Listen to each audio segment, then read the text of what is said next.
on. You know, the 22nd is an arbitrary deadline, and nothing prevents them from keeping the system on and active on the 23rd, the 24th, the 25th. If we're still in conversation, if we're still in negotiation, I would hope that they would keep it on while we allow this dialogue to continue. But that's really up to them. They do have the legal right to pull the plug on the 22nd. I just hope they don't. Okay, so you're saying that even if you don't reach an agreement there, this could be the end of the road here because you may. Absolutely, absolutely. We're reserving our right to do that. And then obviously, I wasn't, so what's this? Yeah, they can reduce their price. Basically, we're getting 15 months for what was a 12-month rate, actually even a little bit less than that.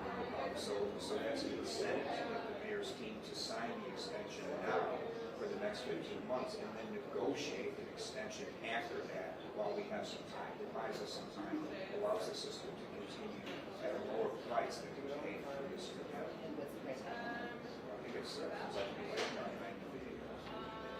Anything else? Thank you.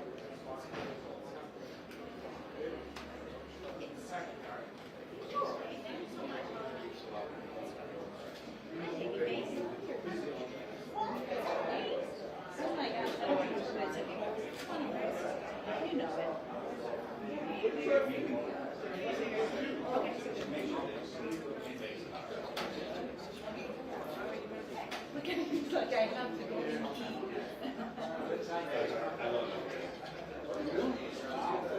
Get it 5? Yep. Okay. Tom, that looks so bad. I don't know if I like Touch this. it. Okay. Housekeeping. Yikes. Murder zone right here, you know. She's not here. Hey, what's up? I feel like Byron would say something. Maybe. But I didn't see him either, actually.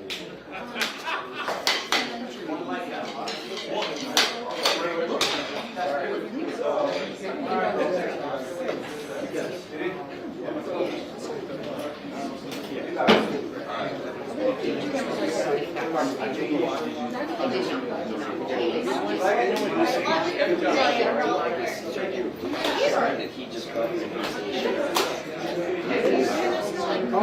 You were playing soccer. I understand. You know what? I know, we have another day. We were outside waiting for him. You missed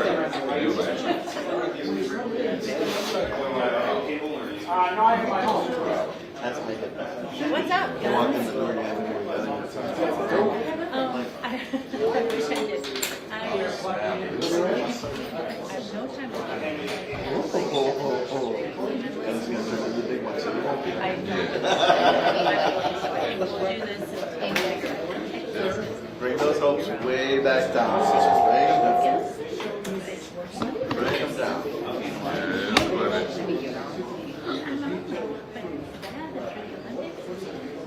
What it means is that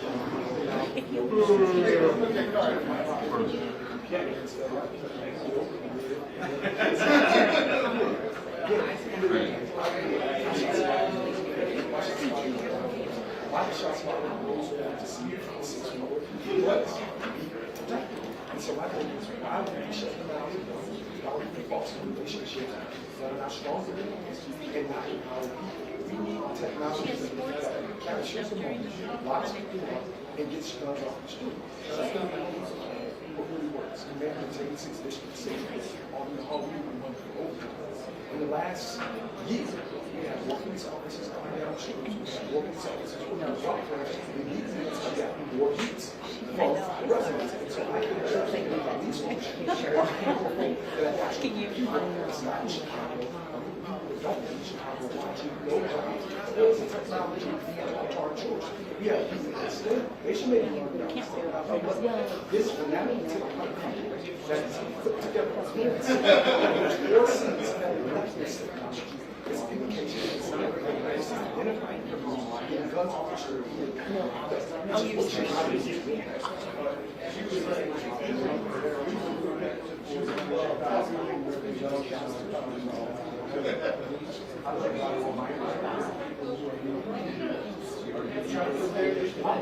Why not technology? 12-year-old boy shot and killed, laid in the street. The technology is Check in the mic. same energy and feel to the mother. Take that to your mother. Yeah. Again, to tell people she is from you is what we want. You turn that to murder someone. And so again, we can use the same moment, higher age, just the same moment, all the time. And we can use and look at the technology. Face in the gun, behind bars, those who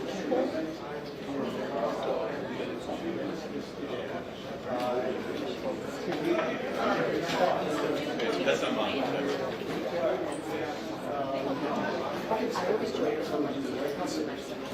Yeah.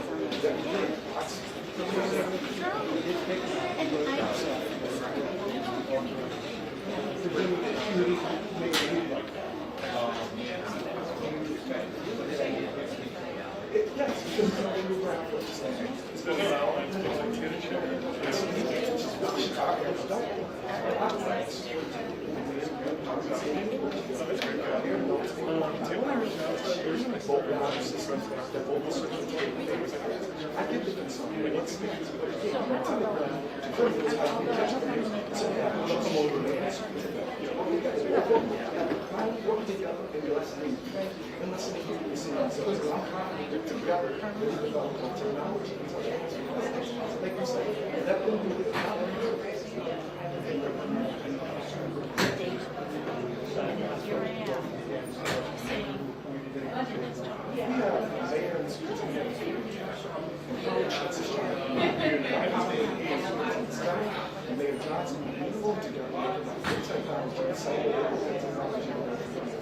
Let's be clear. The reason why you don't want to any technology is because you don't want so why would you think this cyber network as an attack? You saw this children hospital and another AT&T. So cyber security breaches. I mean, maybe this is what we need to do.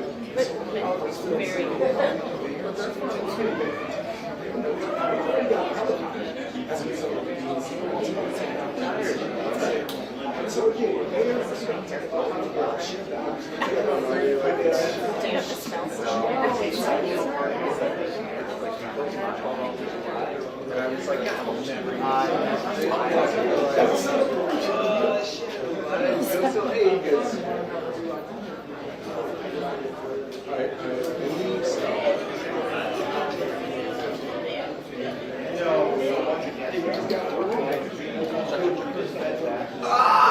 oh yeah, that's hard.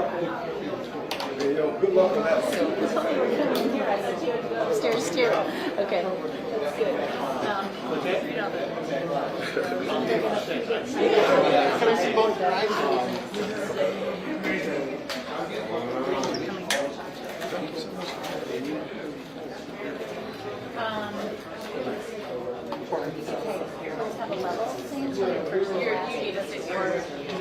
William Hall, Oh, thank you. Yeah, 6 feet. sound good. You look good. So it was 3314. What we're concerned about is the million miles of those who work with the police. We put our dependency on technology instead of empowering people. Again, I'm 40 years old. 40 years ago, ShotSpotter was block clubs. 40 years ago, ShotSpotter was using labels. 40 years ago, the community said we didn't want certain things. 40 years later, it still is in place simply because there's power in people. What we need to consider is the money that we're wasting on this company that is on clearancing. We can be using that to invest in police personnel. The 6th District has already told me we need more money for overtime, and it works. More police presence has returned crime in some of the hottest areas in my world. Police walk in the streets. Police officers working in block clubs and showing up to their community. That is the thing that works. It's nice to meet you. I think when it's entirely important relation to Kent. 4 other cities are doing it. Houston is doing the same thing. Seattle is San Antonio has left, as well as Washington. It is clear that this technology does not work. It's not even based in Chicago. We have a third-party company looking at Chicago with employees that we don't know about. And so a company that has essentially under-delivered and has essentially changed its mantra, it's changed its mission. Essentially, they're looking for a dollar off of the pain of Chicagoans. I'm confident that the mayor and the superintendent will compare notes, compare technologies, to, again, to capture people, keep people locked up, and get guns off the street. Again, I think that the superintendent has done a great job. I think that the superintendent does want anything that's essential to identifying the shots in the area. But I bet you in the same sentence, the superintendent will say, as he has said, guns off the street, repeated offenders locked up, and evidence to take the pressure off detectives. We're not talking about how many crimes are done. The 12-year-old boy, he was shot, we got noticed, laid in the street for an hour, there's no leads, a mother's still in pain, and there's no justice, even though we know and we heard. So again, what Chicago do we want? I think that Chicagoans want repeated offenders locked up, guns off the street, and we want evidence that, again, leads the detectives to those who are doing the crime. Thank you.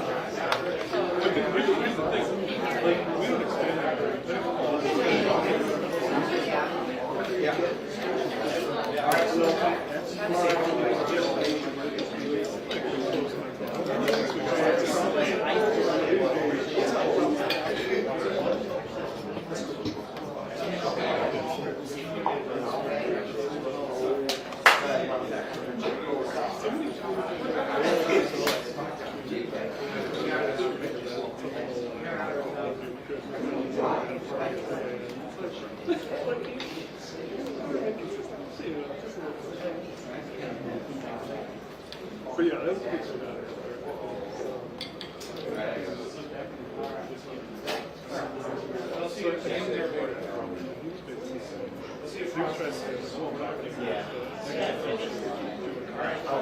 This is just no problem.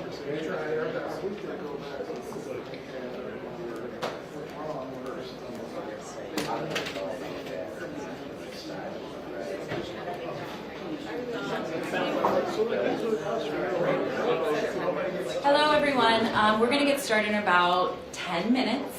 Just wanted to let you know we will let you know when they're on the way down, but 10 minutes is if you have to leave the room.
Mic check 1 2. Mic check 3 4.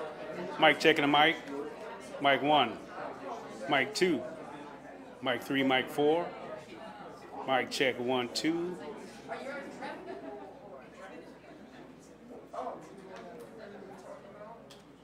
Mic check 1 2. Mic check 3 4. Mic check. Mic check. Everybody good? You're welcome.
Hello, everyone. Not to disappoint, but we are going to be another 15 minutes before we get started. There is a delay. I apologize. So please take this time if you need to use the restroom or get some water. We did open the building over there. So thank you. I apologize.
Talk about because the CPI, I mean, the inflation is going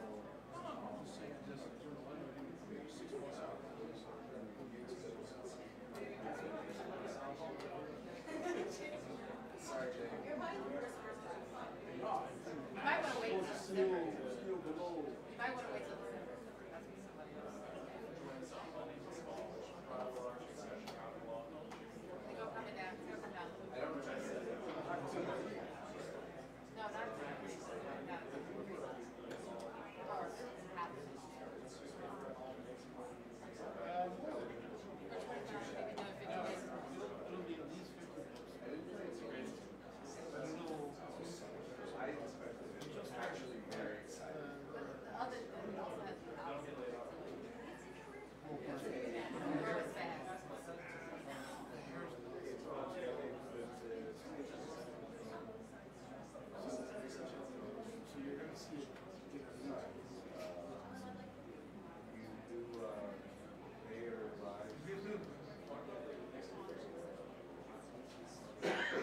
What I'm saying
doesn't have all this. Right, you put it in statute that they don't have. Oh, okay, that's pretty cool. He has to still pass it to his council. Oh, that's different. Because they don't, they do. I mean,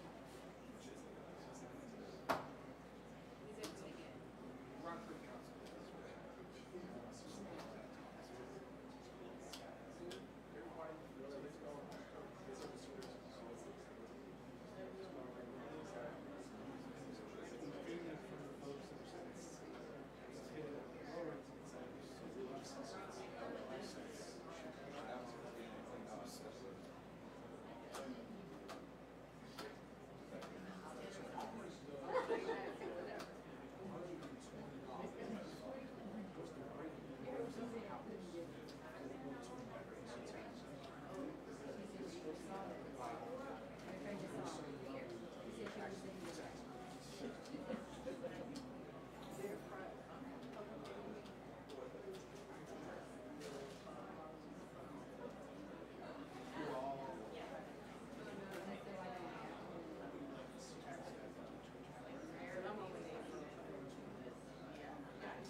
Get a few folks on this side.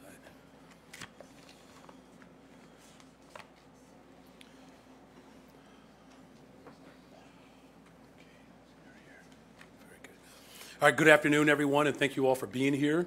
I want to uplift some of the actions that were taken at today's City Council meeting that will lead to a more equitable, stronger, and safer city. First, we confirmed the appointment of Charlotte Roberts as Chief Procurement Officer. As the Chicago Department of Procurement Services, she will lead the city's contracting, certification, and compliance operations, and she will continue to be a strong advocate for diverse contracting. Charla previously served as the Director of Procurement Diversity at the University of Illinois, where increase of the university's diversity spending from $50 million to $113 million over a 5-year period. I'm confident that under her leadership, DPS will continue to expand opportunities for diverse contractors and businesses and achieve economic growth for all of Chicago. Also, in today's City Council meeting, we amended the annual appropriations ordinance for year 2024 and approved several critical investments in our people and our communities. We also introduced a number of proposals to support local businesses and increase development throughout the city of Chicago. Each of these items passed today are enhancing city services for residents and contributing to the health and vibrancy of all of our communities. This is a demonstration of my administration's commitment to fiscal responsibility and continuing to make critical investments for all of Chicago. Finally, today we adopted a resolution honoring the city departments as well as employees who contributed to the Democratic National Convention's resounding success. As we sent, of course, our best wishes to Department of Streets and Sanitation Deputy Commissioner Josie Cruz as she retires after a long, storied career of service in our city. Both resolutions are a reminder of the talent and tireless dedication seen from city employees and public servants. The talent and the dedication that makes our city so great, working alongside of leaders like those who are celebrated today, is why I'm confident that we will continue to grow our city and build a better, stronger, safer Chicago. I appreciate all of the work that you all have done on behalf of the city of Chicago to all of our city workers, and I'm grateful. Today, obviously, there was a spirited conversation around the legalities around how procurement is handled in the city. Clearly, the legal dynamic of this ordinance has left me no choice but to veto it. But I am committed to making sure that we are coming up with a collaborative approach to find systems that will actually work. With that, I will take questions. Mayor Liz Nagy with ABC7. So you just said you plan to veto this. Yes. 33 city council members voted in favor. There is a very spirited debate. Why do you feel like the city does not need ShotSpotter at this point? So just for clarification, there's two parts of your question, I think, potentially. You're asking about the veto, which does not have anything to do with ShotSpotter technically. And then there's a question about ShotSpotter. Is that correct? Okay, all right. Just want to make sure to clarify. So as far as the veto, I will allow my corporate counsel to speak to the fact that this is an illegal ordinance. Mary Richardson-Laurie. Good evening, Mary Richardson-Laurie, Corporation Counsel for the City of Chicago. The mayor referenced the veto because the thing that passed is in violation of the Separation of Powers Act. Legislative branch cannot compel the executive branch to act. Hence, the item is a vetoable item, and the mayor is going to exercise that privilege. Thank you. And as far as the ShotSpotter in and of itself, look, public safety, community safety is still my top priority. It will always be. Raising a family in Austin, is the joy of my life, and it's a community, of course, that has suffered over the course of decades of disinvestment and has been, unfortunately, a very violent community. And so the loss of life in this city has not just gripped my heart in a very painful way, it has caused a tremendous amount of anxiety for decades in this city. And so that's why I'm committed to investing in things that actually work. So I made a commitment to hire more detectives. I said 200 by the end of my first term. We're going to get that done by the end of this year. We're going to have three new helicopters, right? We're also investing in public health, right? So this pilot program where first responders, our CIT officers, our CFD and paramedics have been responding to the mental health crises. Well, our pilot program is coming to an end, and we're going to have full-time behavioral health care workers responding to what essentially is 40% of the 911 calls. That is going to allow law enforcement to be available in communities to do its primary responsibility, which is to continue to secure these neighborhoods. So we're committed, of course, to investing in people. We're committed to technology, but it has to be technology that works. Look, cities all over America are canceling the technology. Houston, this is a red state. This is not just blue states. More moderate to conservative leaders, San Antonio, Seattle, New Orleans, they're canceling it because it has proven to be ineffective. When this was brought before the people of Chicago, this is what they were told, that it would reduce violence and it would lead to more arrests. It's done neither. That's why the state's attorney, which it's their primary responsibility to take the investigations that lead towards arrest, that leads towards conviction, said this is foul. It's why the OIG has said this is foul.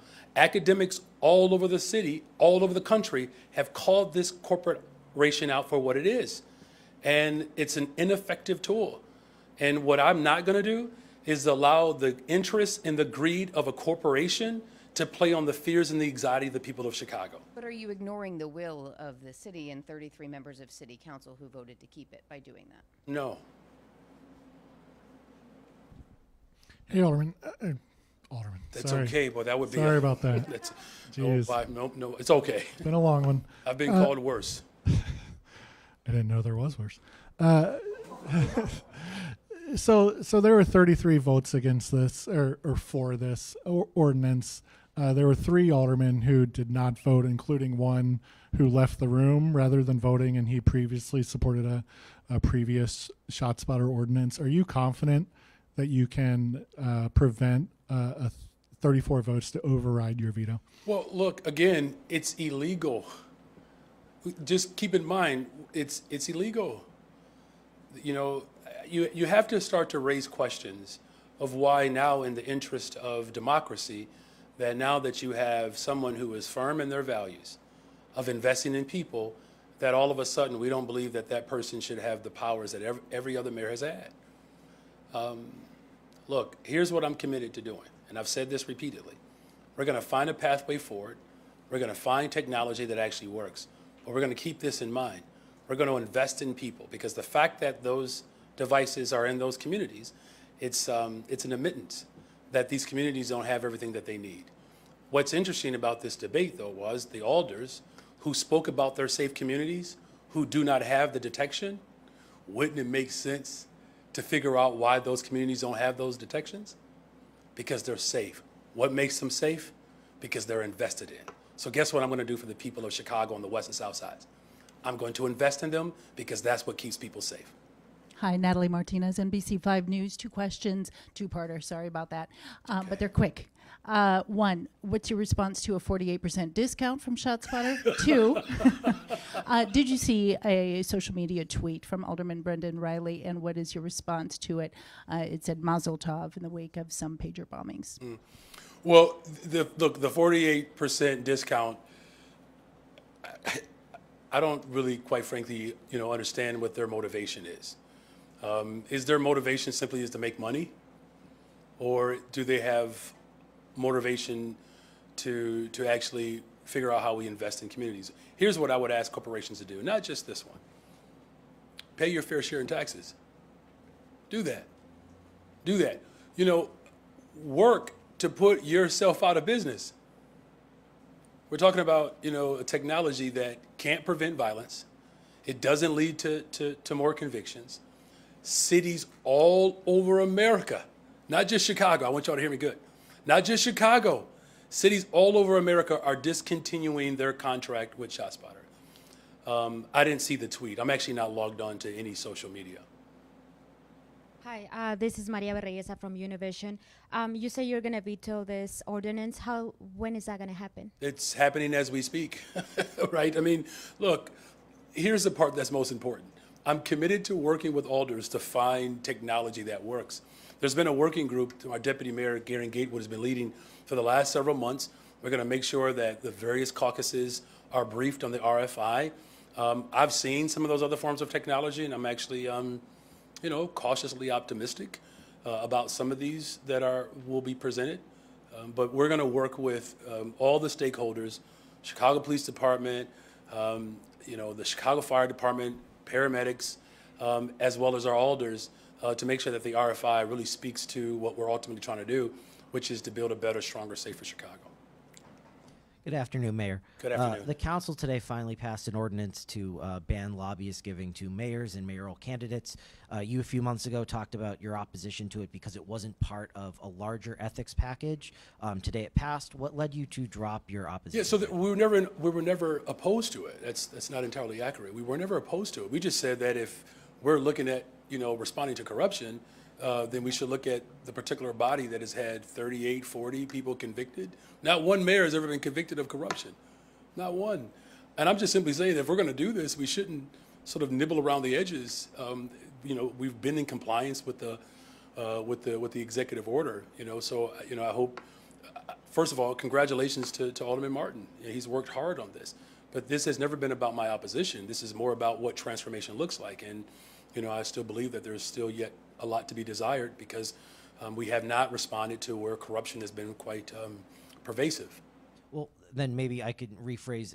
What sort of conversations did you and the alderman have? Yeah, those conversations were the same. Like, look, clearly I wasn't opposed to it because I didn't work to block it. We just simply said that there was a comprehensive ethics reform package. And I wasn't the only one. I believe was it Better Government? Was it BGA? BGA said that this was petite. I'm paraphrasing. That it could have been far more robust. I agree with him, and I believe the alder agreed with me, and why he decided to, not completely go all the way down the path of transformation. That's a question you should ask him.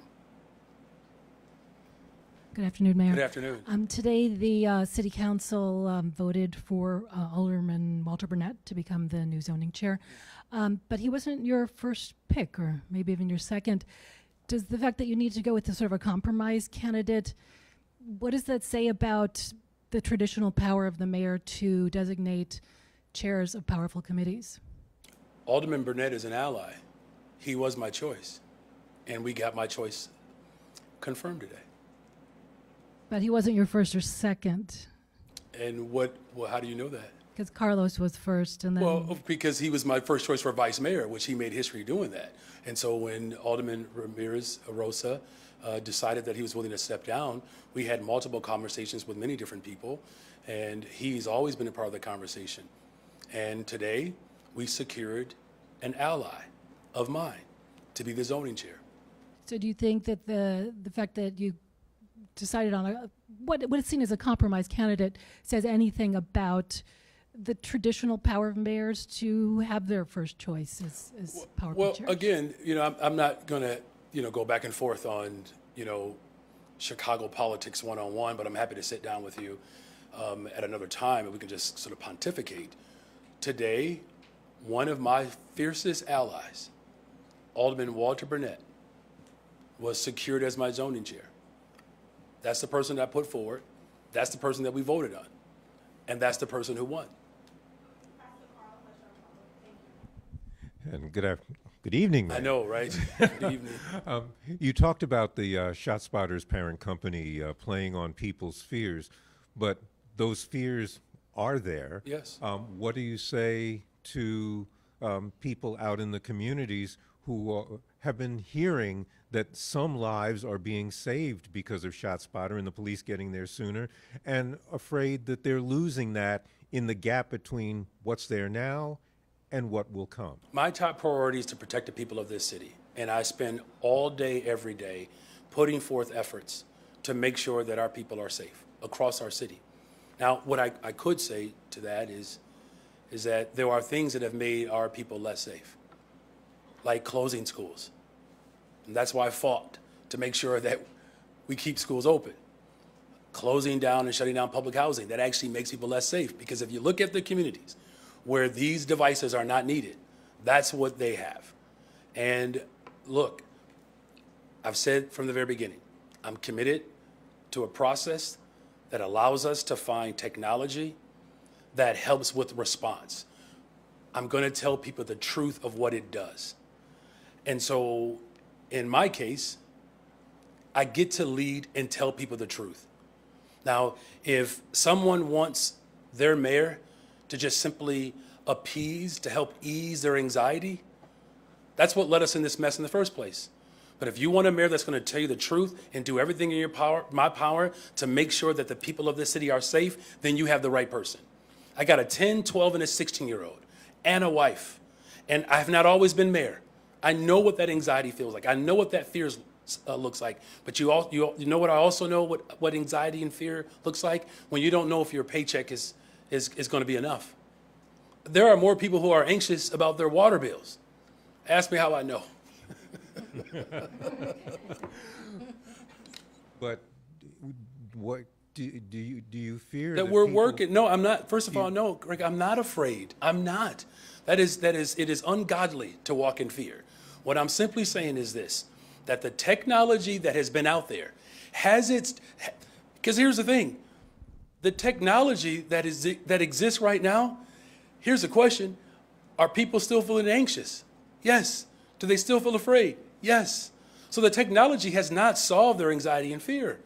What you have in a mayor is someone who's going to work collectively and collaboratively to make sure that corporations who have played on the fear of taxpayers, that have cost the taxpayers hundreds of millions of dollars because of lack of investment. And so I understand that that fear is real, and that's why I'm working every single day to address it. 200 more detectives, 3 helicopters, making sure that we have mental health providers who are showing up to crises. And here's the thing, those investments are working. Homicides are down, shootings are down. In fact, in every single category around violent crime in this city, it's all trending in the right direction because we're taking a holistic approach. I'm not going to let our people down. Mayor, there was a pretty negative editorial from 23rd Ward Alderwoman Silvana Tabares in the Tribune today. And also this vote, 33. Are you worried? You've got big votes coming up, the budget. If 33 alderpeople went against you on this, are you worried you're going to be able to get to 26 on some of your big agenda items coming up, like the budget? No. Can you expound? Expound on how do you get to 26 when you lost 33 here? I'm really trying my best to understand your logic. You're saying that one vote could mean the vote of something else.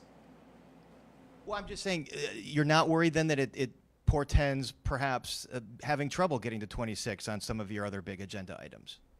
No.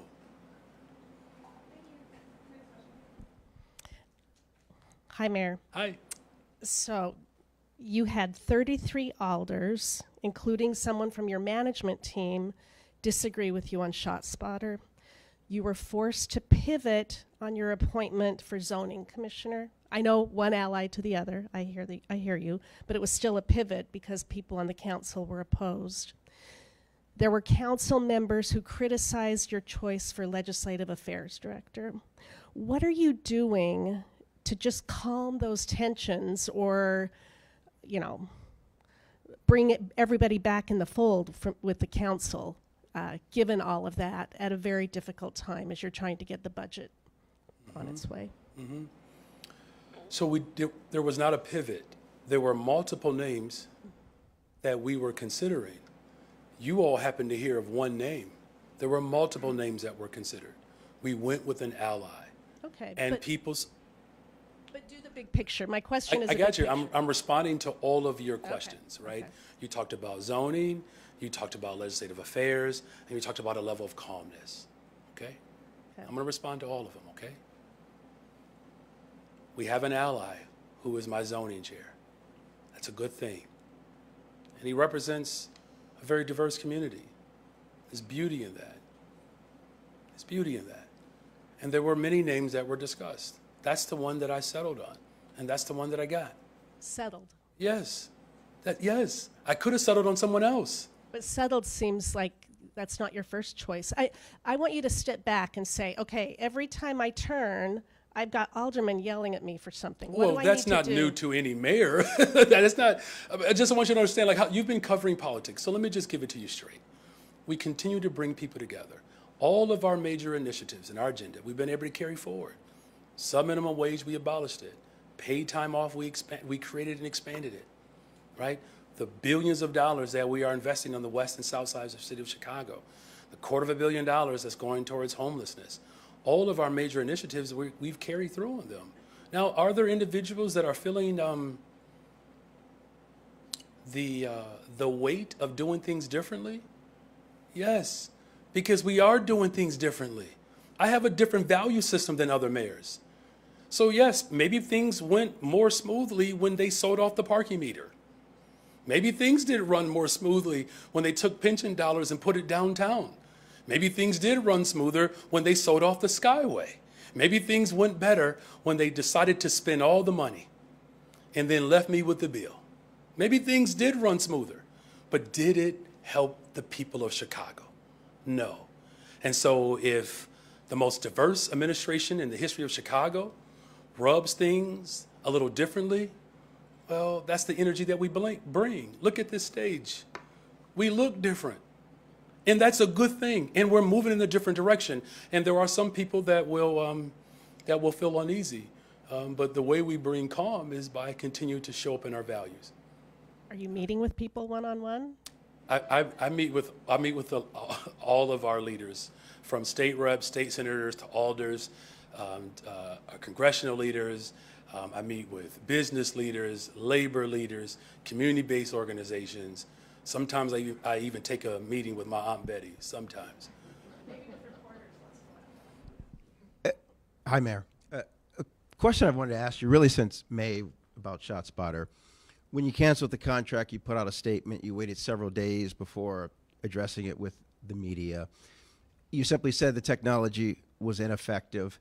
I wonder if you think you could have avoided these two embarrassing votes had you campaigned harder to win public opinion. The news coverage, in my opinion, has sort of been pro-ShotSpotter. So you left months and months when there was this perception that this crucial tool that Chicago police use and need, and that the alders believe from feedback based on their community is essential, you let that be the narrative for months. So I wonder if looking back, you had used the walkie-talkies on a pole line and pointed out that other cities were canceling the contract sooner. That information was already out there. The state's attorney's opinion was available for the press to pick up on. The OIG information was before my time. All of these reports have been in the media before my time. So you didn't have to wait on me to tell you something that was already available. As far as cities canceling, that has always been in the media. It's always been in the press. Now, what people decide to cover, I mean, that's prerogative, right? Look, I'm not looking back. That's the problem that we've had in this city. We're doing things differently. Now, look, if people want a mayor who is going to appease folks, to just satisfy some of the proclivities that people might have, I'm not that person. I was elected to transform this city. And guess what I'm going to do? I'm going to transform this city. One other question. I think we're doing multiple, right? On Kennedy Bartley, just quickly, did your vetting pick up the fact that she'd called police effing pigs and sort of flirted with abolishing the police? And also, what has she said to you to assure you that she can remain in your administration and that she's someone you want to have on your team, because those are not your views? Well, look, again, those are not my views. They're not. And those harsh comments were offensive. And there is a great deal of rage and emotion that exists, and there are times when those emotions get the best of people, and they say things that are hurtful. Here's what I know, that my administration is committed to making sure that our law enforcement, brave women and men, have everything that they need. That's why we gave them raises, of which some people said I gave them too much. It's why we're committed to getting to our 200 detectives. It's why we have more technology coming on board, like our helicopters.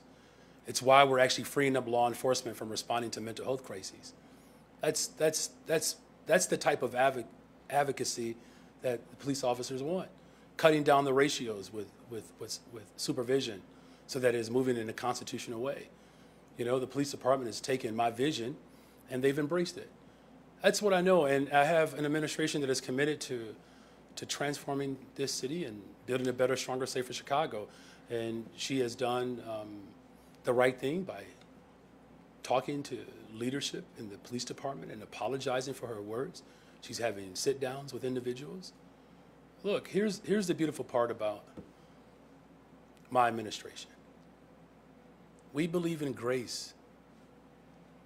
If I judged every single person on the things that they've said about me, whether publicly or privately, I would have a hard time going out to dinner with anybody. People deserve a right to be able to atone, even our police department.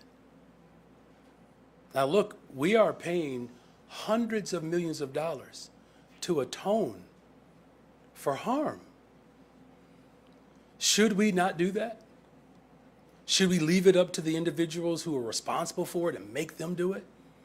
Guess who's paying that bill? The taxpayers are. I'm signing off on that. So if we can extend grace to individuals that may have harmed people, even in their capacity, we certainly can extend grace to someone who said very harsh and offensive words. That's what our society needs more of. We are so quick to judge and to punish people and send them away and say they're not qualified because of what they said or what they've done. Maybe it's not what they feel anymore. Now, you all know I lead with my faith. I believe in grace. There are people who are chairs in city council that did not support me. Some of whom said very harsh words about my candidacy and what it would mean if I were to become mayor. In fact, there are more individuals who did not support me who have leadership positions in city council. That's called grace, forgiveness, understanding the nature of humans, and giving them the opportunity to chart a new course. That is the gift of God. Hi, Mayor. I have two questions for you. I am going to bring back up the Alderman Riley situation and just explain it a little bit more. There are people that believe that's very serious and it warrants a response from you. So we have Muslim and Jewish leaders that are criticizing Alderman Riley after he tweeted a photo of a pager that read, quote, Mazel Tov, in the wake of deadly attacks caused by exploding pagers from the nation of Israel, targeting Hezbollah in Lebanon and Syria, which caused a couple deaths, thousands of injuries, but to a lot of innocent people. Look, I didn't see the tweet. If that's what he did, that's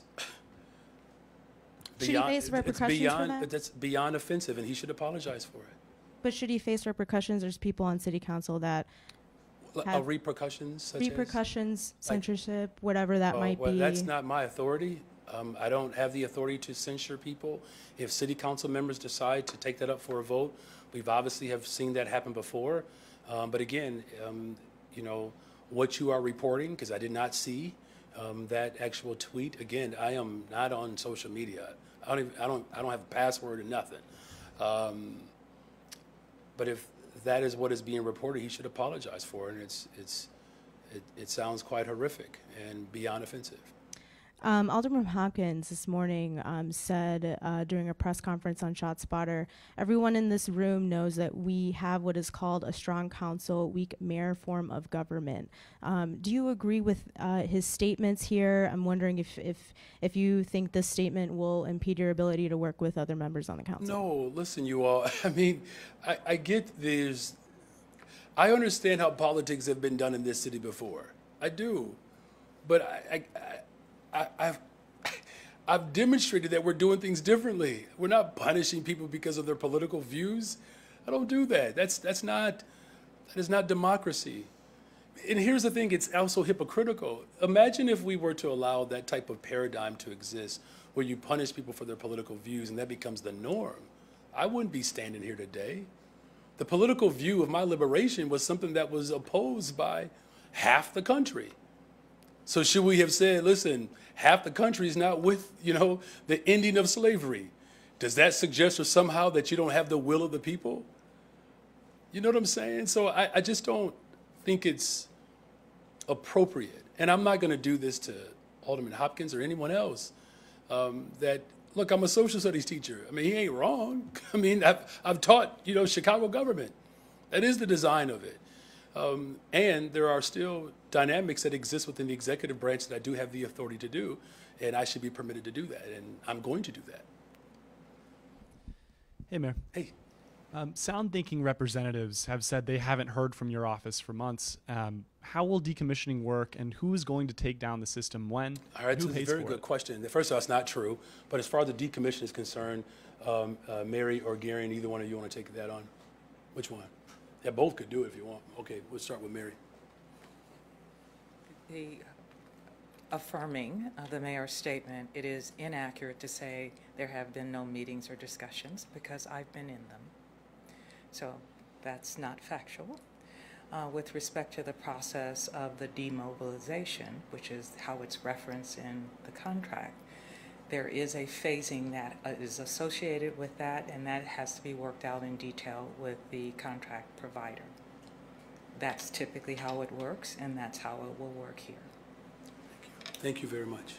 And one more question. You talked just now about the need to get technology that helps with response. That's something that aldermen on both sides of today's vote talked about. Why isn't that already in place for September 23rd? There's an entire process. It takes, listen, relax, Jake, hold on. I promise you, I'm going to talk and then you can come right back. I promise you. Over the last several months, we've been working through a process. It's new. When this detection, put that in quotation, was put forth, guess what? There was no process. We're doing it differently. We are. And some things take time when you're doing it right. And we're going to do it right. Alders will get a chance to experience a brief, and there will be a very robust opportunity for us to come to a conclusion. What do you think is a reasonable timeline? It's already been, 7 months?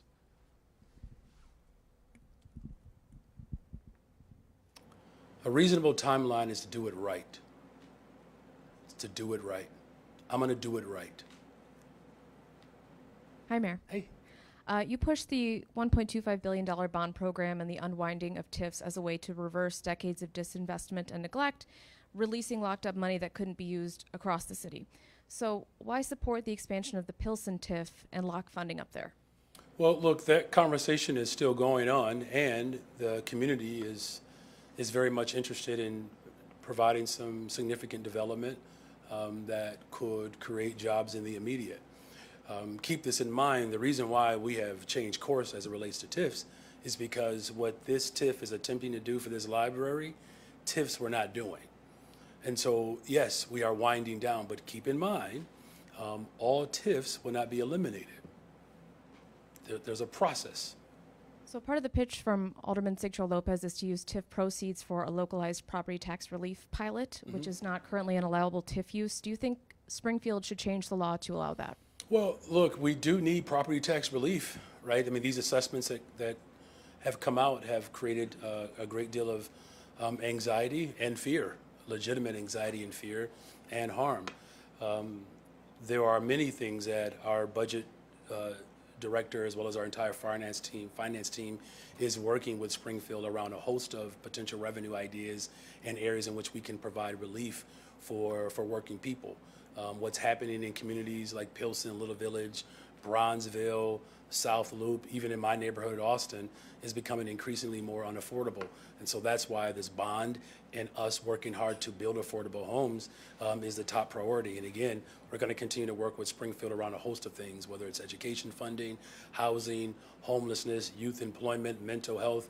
There are a number of things that we've already been working together on, and we'll continue to do that. Thank you. Is TIF on the table for that? I'll put it to you this way. Here's what I said repeatedly. We are working with the state of Illinois around a host of revenue ideas and potential state laws or state laws that could provide relief. Everything is on the table. Hi, Mayor. On the revenue side of things, Alderman William Hall, he suggested that the state should be contributing more to help the city close those deficits, and specifically that the state should be the one to pay that $175 million CPS pension payment.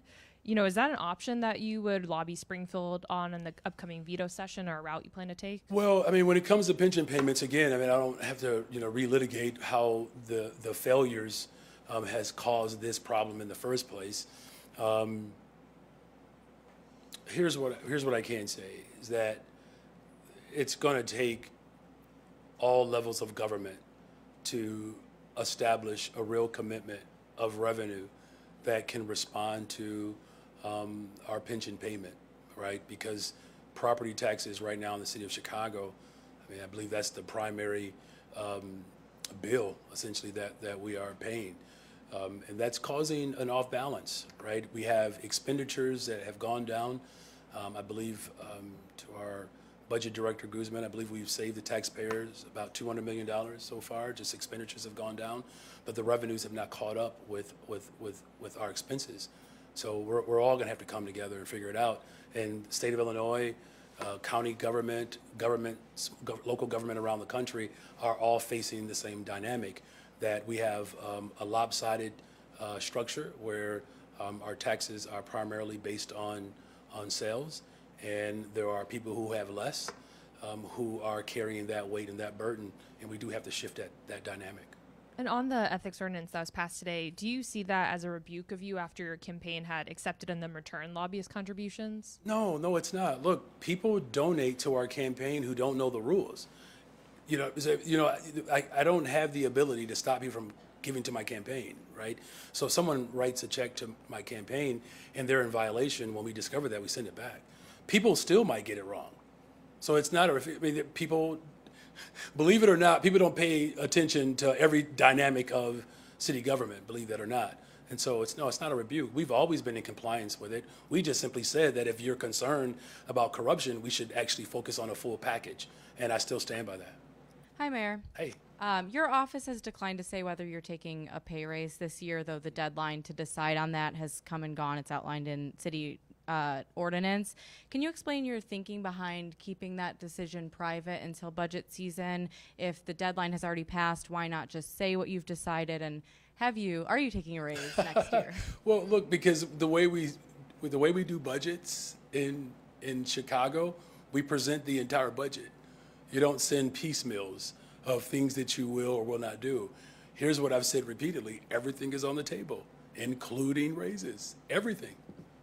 On ShotSpotter, if the legislative branch can't force the city to enter into a contract, why bother to veto this ordinance? You let the previous pro-ShotSpotter ordinance kind of just sit without vetoing it. Why not do the same? What's different about this ordinance? Is it more legally binding than the previous ShotSpotter ordinance? It's illegal. In a way that the previous one wasn't? This one is illegal. I did have just one follow-up question on the bond plan. Is there any consideration on the $1.25 billion bond plan? Is there any consideration of rethinking that and potentially thinking about using any expired TIF district funding to help fill budget gaps for next year or 26, 27? We are discussing every aspect of our budget. And again, when I was running for office, we said that the first budget that we passed would be about $500 million. Last year, we forecast this one. And our finance team, they're all here today. Our budget director, Annette Guzman, our comptroller, Chase Rawinko, and our CFO, Jill Jarowski is here. They're the best team. They're the best team, I would say, arguably in the country. Our bond ratings continue to go up. We find creative ways to continue to invest in people. It's a smart group of people. They're smart. Look, I inherited problems. I'm fixing them. Good evening, Mr. Mayor. Good evening. Regarding the RFI for gunshot, so are you open to other companies than SoundThinking providing gunshot detection technology?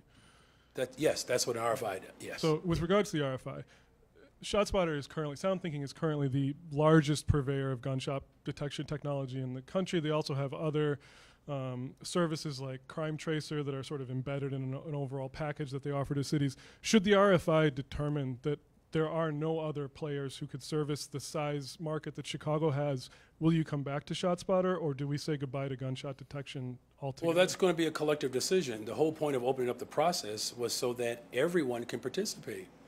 And so they get to make their case like everyone else. When those cases are made, there will be recommendations that will be put forth, and we will bring those to the public. Could ShotSpotter be one of those recommendations if they're the best? If they choose to respond to this RFI, they will have an opportunity like everyone else. Thank you. Last question is, Alderman Moore has said to me and repeatedly that should this ordinance be vetoed, that you could prepare for a court fight. Is your administration preparing for any sort of... Well, that's why we want to veto it, because anyone could take this up and bring it forth the court. Am I accurate with that, Mary Richardson Lowry? I'm not a constitutional law expert.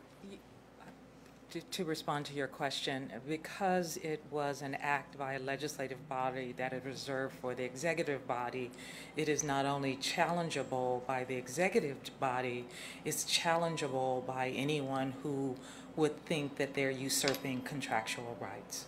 So I'm hopeful. We heard their concerns around public safety and the desire to try to redress that. What I'm hopeful is that all the parties will sit down and have a thoughtful conversation internally about what that looks like, including the alders. Unfortunately, as written, that particular work product is inconsistent with the Separation of Powers Act that applies to all legislative bodies and also applies to the executive branch. They cannot usurp contractual rights. And again, just to put a fine point on that, I thought I had that right. I took one constitutional law class, which, by the way, becoming a social studies teacher, just want you all to know, social studies teachers, we're really lawyers who just don't want to wear suits every day. So, but, you know, to put a fine point on that is that we are hopeful. That was the whole point. You all do realize, let me just say this real quick. There have been other mayors that have canceled contracts and raises without any due process. I know because I've experienced it as a teacher. 4% raises, circumventing union contracts.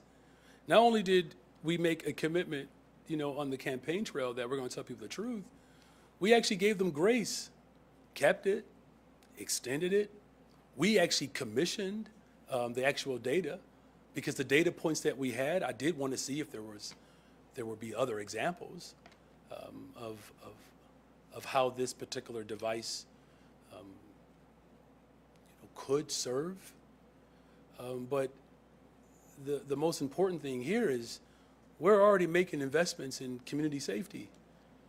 That as a city, I'm working hard to elevate the consciousness of the people of Chicago so that we don't have dumbed down politics, where people play on our fears. Do you know what people are more afraid of? Let me tell you what they're more afraid of. They're afraid of losing their jobs. They're afraid that they're not going to be able to afford their property taxes. That's real anxiety. And we're doing things differently here. We said that we were going to invest in people, we were going to tell people the truth, that we were going to find structural ways to change the way finances are handled in this city. We're balancing budgets. We're actually paying bills that other people didn't. And we're still investing in people. Yes, it's been some turbulence for some people because they've been used to just sailing along to get along. It's a new day in Chicago. We're going to invest in people, tell people the truth. I'm going to do everything in my power to protect people, to keep them safe.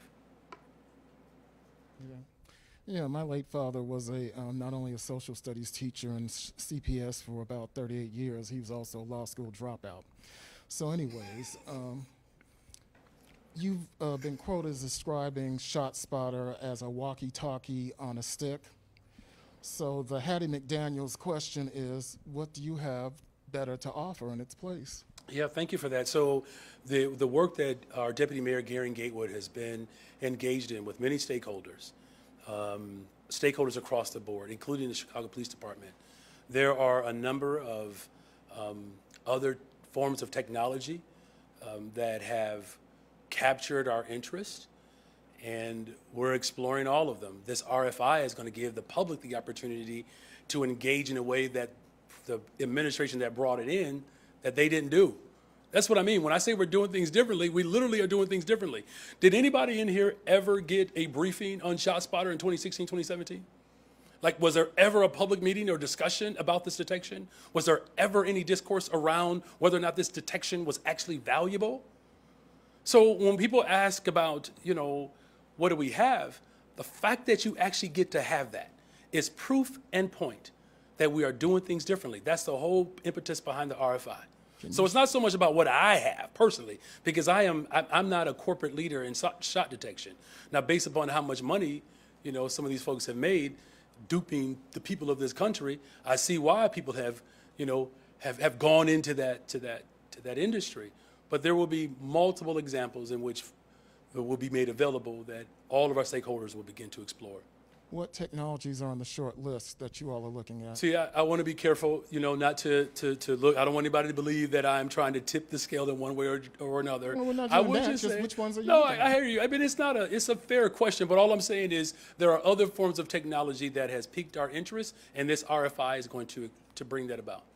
So the All right, last one, Mark. So Last the one. first and last one, and maybe a possible follow-up determining. No, how this is the you last one, answer. Mark. That's the last one. No, fair is fair. You gave a whole bunch of people. Okay, come on, Mark.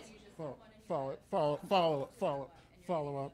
Okay, and another follow-up if necessary. So anyways, on the first day of the DNC at the Harold Washington Public Library, you offered as a form of reparations, one, these publicly run, city-run grocery stores and city-run city-run banks. And then Dorian Warren also suggested that this experiment you have with universal income is also a form of reparations. So the question is, how is that going to create black wealth for black families when it's clocked for black families at least as $0.00 compared with wealth for brown and white communities? No, thank you for that question, Mark. Your last question. Thank you for your last question. Look, the reason why we put together this task force is to look at a variety of things, of how reparations could look being ran by a municipality. And whether it's food, whether it's education, whether it's healthcare, transportation, we should look at all of it. Whether it's direct payments to people, we should look at all of it. But in terms of building real sustainable black wealth in this city, it's why we're investing in homes and home ownership. Millions of dollars to create a pathway to home ownership. This is something that Vice President Kamala Harris is pushing as well. As I said earlier, a black contractor, a prime contractor, Boa Construction, received a contract at the airport. It's the first time in the history of the United States of America in terms of cargo expansion. We have a new chief of procurement. Her legacy is quite profound in this city. She comes from a legacy where black jobs and black wealth was very much a part of the DNA of her bloodline. And so we have someone who understands that, and we're going to continue to make sure that we're providing opportunities for all Chicagoans, but more specifically for black wealth. Thank you. Okay, well, as I pass the mic, your constituents want to know when the studying up is going to end and the paying up is going to begin on reparations under your administration. I like that. That's a real Reverend Jackson quote. Thank you. William Kelly, City News Bureau, New York Post, Mayor Johnson. Chicagoans asked me to ask you, considering we're facing this $233 million budget shortfall this year and a $1 billion budget shortfall next year, why wouldn't you have proposed a migrant spending freeze instead of a police spending freeze, considering the fact that the police department is down 2,000 officers already, 150 of them are on your personal security detail.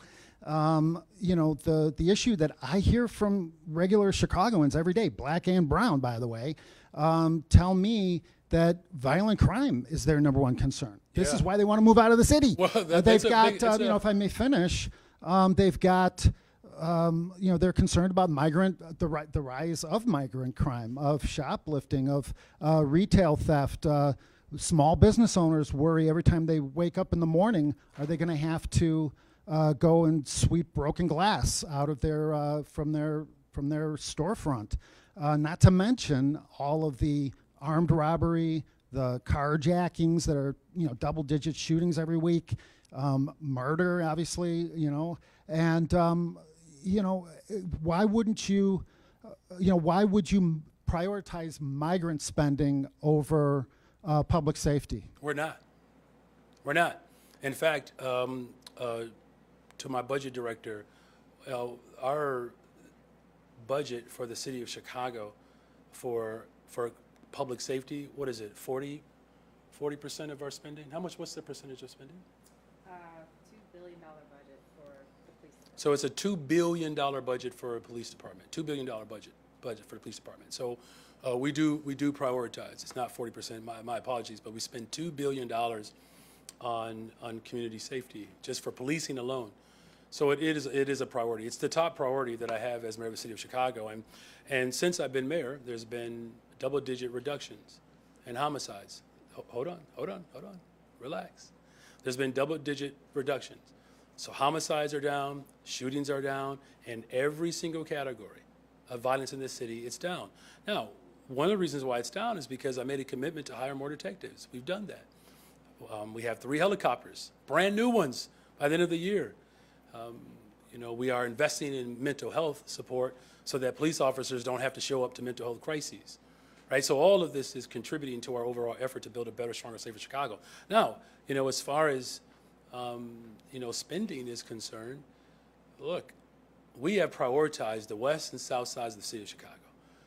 20 times the amount of spending in the west and south sides in my first 15 months in office than what we've had to spend to respond to this crisis. Here's the real question. One of the reasons why local municipalities have had to respond to new arrivals is because the federal government, particularly Trump Republicans, refused to work with the Senate and the president. A bipartisan bill that was passed in the Senate that Trump Republicans did not want to support in the House because they wanted to make it an issue. Now, since I've been in office, by the way, since last December, not one bus has come to Chicago since last December. You know why? It's because the governor of Texas didn't want to work with us. He wanted to cause chaos, we brought calm. Now, the last point, there were new arrivals sleeping on floors in police districts before I was mayor. And everybody was up in arms because they were all out in the street and sleeping on floors. I fixed that. And here's the real good news. We're building and we're working towards a single shelter system for everyone. The reason why we were pushing for Bring Chicago Home to make corporate interests pay their fair share was so that we can address homelessness. That's why we were pushing for that. But of course, greedy corporations, again, did not want to pay their fair share, and it's left people vulnerable. But we're going to continue to work to find the right investments to not only balance our budget, but to keep those investments alive. You mentioned Donald Trump. You brought his name up in the same sentence as shootings. Do you want to apologize or rescind any of your comments about Donald Trump that perhaps are actually motivating and inspiring people to go out and try to shoot Donald Trump? Well, political violence is horrific, and there's no place for it. Calling out the fact that Donald Trump doesn't believe in our values to build affordable homes and to respond to mental health crises, to actually work with Congress to come up with comprehensive immigration reform, calling those things out is the responsibility of leadership. That's all we're doing. We disagree politically, but in no way do I condone political acts of violence. Violence in any form is deadly and wicked. And I hope that this country continues to recognize that there's no place for it. Thank you all very much. Thank you all very much.